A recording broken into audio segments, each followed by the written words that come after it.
నమస్కారం. మా ఊరి కథలకు స్వాగతం. మహాకుంభమేళా పార్ట్ 4కు సుస్వాగతం.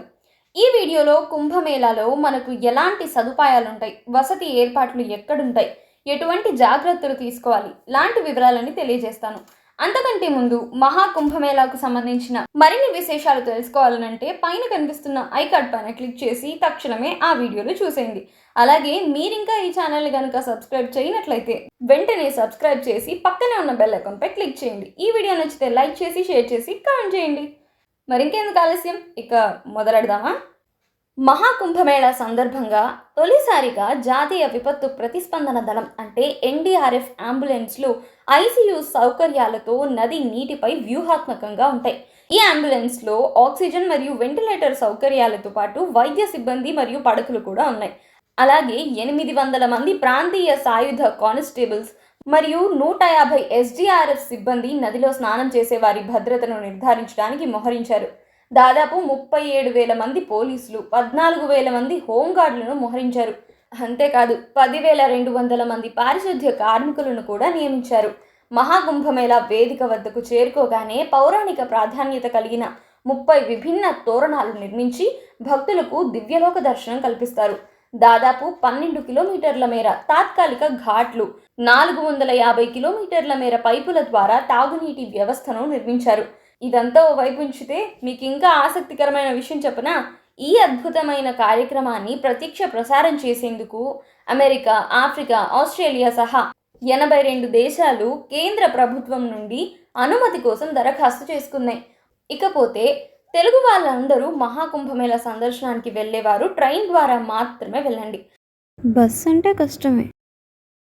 ఒకవేళ అక్కడక్కడ ఆగి మిగతా ఏవైనా పుణ్యక్షేత్రాలని దర్శించుకుంటూ అలా ఆగుతూ వెళ్ళేటట్టయితే పర్వాలేదు, కానీ ఒకటేసారి కుంభమేళాకు వెళ్ళాలంటే మాత్రం చాలా ఇబ్బంది అవుతుంది.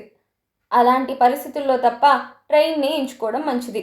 కుంభమేళా నుండి దూరంలోనే పోలీసులు ఆపేస్తారు. అక్కడి నుండి నడుచుకుంటూ మేళాకి వెళ్ళాలి. కుంభమేళాకు వెళ్ళిన వారి సౌకర్యం కోసం ప్రభుత్వం వారు మేళాని సెక్టార్లుగా, కాంటూన్ పాయింట్స్గా, ఘాట్స్గా విభజించారు. వాటిపై అవగాహన పెంచుకొని వెళ్తే మంచిది. లేకపోతే అసలు ఏమీ అర్థం కాదు. ఎటు వెళ్ళి ఎటు వస్తామో కూడా అర్థం కాదు. మొత్తం ఇలాగా 24 సెక్టార్లు ఉంటాయన్నమాట. 16 నుండి 17 కాంటూన్ పాయింట్స్ ఉంటాయి. అంటే నదికి మధ్యలో బ్రిడ్జిలు నిర్మించారు. వాటినే కాంటూన్ పాయింట్స్ అని అంటారనమాట. ప్రయాగరాజ్లో ముఖ్యంగా 3 భాగాలు ఉన్నాయి: జ్యూసి, హరిలాగంజ్, సంగం. నదికి కుడివైపు జ్యూసి ఉంటుంది. దీనిలో 12 నుండి 21 సెక్టార్ల వరకు ఉంటాయి. ఇక హరిలాగంజ్ నది దాటి ఎడమ వైపున ఉంటుంది. దీంట్లో 5, 11, 10, 9, 8, 7, 6, 18, 19 సెక్టార్లు ఉంటాయి. ఆ తర్వాత ముఖ్యమైనది సంగం. ఇది మెయిన్ రోడ్కి దగ్గరలో ఉంటుంది. దీంట్లో 3, 4 సెక్టార్లు ఉంటాయి. మిగతావి 22, 23 సెక్టార్లు చాలా దూరంలో ఉంటాయి. ఆ తర్వాత 6వ సెక్టార్లో టీటీడీ వాళ్ళు వెంకటేశ్వర స్వామి గుడి కట్టారు. ఈ గుడిని మాత్రం తప్పకుండా సందర్శించండి. కానీ అక్కడ స్టే చేయనివ్వరు.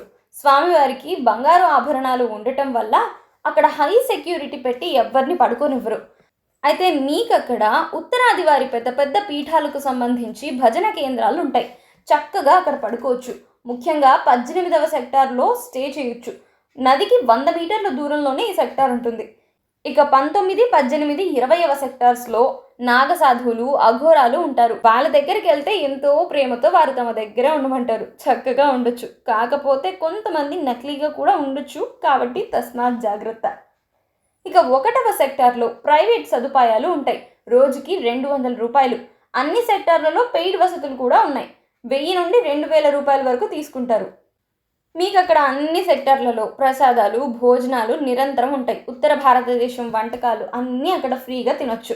ఇకపోతే మీకు రైల్వే స్టేషన్ నుండి అడుగడుగున పోలీసులు మిమ్మల్ని గైడ్ చేస్తారు. మేళాలో అయితే పోలీసులు అడుగడుగున మనకు ఎటువైపు వెళ్ళాలో చాలా బాగా చెప్తారు. ఎవరైతే పుణ్యస్నానం చేసి రిటర్న్ అవ్వాలనుకుంటున్నారో స్నాన ఘాట్లు మెయిన్ రోడ్ పక్కనే ఉంటాయి. వరుసగా 2-3 రోజులు ఉండే వాళ్ళు మాత్రమే ఏదో ఒక సెక్టార్ నదికి దగ్గరగా ఉంటుంది కదా, అక్కడే ఉండడం మంచిది. లేకపోతే నదికి సెక్టార్కి దూరం అయితే తప్పిపోయే అవకాశం చాలానే ఉంది. ఇక నాగసాధువులు, అఘోరాలు, అఖండాలను చూడాలంటే, వాళ్ళ ఆశీర్వాదాలను తీసుకోవాలనంటే 19, 18, 20వ సెక్టార్లలో ఉంటారు వాళ్ళు. మహాకుంభమేళాకు వెళ్ళిన ప్రతి ఒక్కరూ పవిత్ర అమృత స్నానం చేయడం మాత్రం అస్సలు మర్చిపోకండి. కుటుంబంతో కలిసి వెళ్తే మాత్రం అక్కడ అన్నీ తెలుసుకునే వెళ్ళండి, లేకపోతే చాలా ఇబ్బంది పడాల్సి వస్తుంది. ఒంటరిగా కంటే నలుగురుగా వెళ్తే చాలా మంచిది. ఎంతసేపు మీ గుంపులోనే ఉండండి. ఒకరి చేతిలో ఒకరు పట్టుకుని వెళ్తే ఇంకా మంచిది. ఎన్నో కోట్ల మంది వచ్చినా సరిపోయేంత విశాల ప్రాంతం ప్రయాగరాజ్. మహాకుంభమేళా పార్ట్ 5తో మళ్ళీ కలుసుకుందాం. అంతవరకు సెలవు మరి.